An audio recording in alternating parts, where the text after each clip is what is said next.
সবাই বেশি বেশি সাপোর্ট করবেন এইসব ভিডিও দেখতে হলে। সবাই ভিডিওতে লাইক শেয়ার কমেন্ট করবেন, সবাই ভিডিওগুলো বেশি বেশি দেখবেন। তোর হাসি পাচ্ছে তাই না? ঘুমা, মা ঘুমাতে বলেছে না, ঘুম পাচ্ছে না। খেলতে যাবি? হ্যাঁ।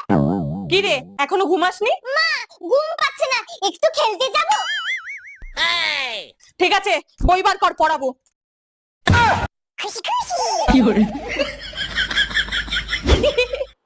আর বলো না গো দিদি, আমরা ওই দুটো ছোট ছোট মেয়েরা ফোনের ব্যাপারে কি না জানে না, ওরতে কিছু তো আমি বুঝতে পারি না। তোমাকে কি বলবো, যা পাকা হয়েছে। তাহলে পড়াশোনা কি শিখবে? তার জন্যই তো তোমার মেয়েরা পরীক্ষায় কম নাম্বার পায়। খেতে ফোন, শুতে ফোন, তুমিই তো তোমার মেয়েদের 12টা বাজাচ্ছ। মা ফোনটা পাচ্ছি না, ফোনটা কোথায় গো? জলদি করতে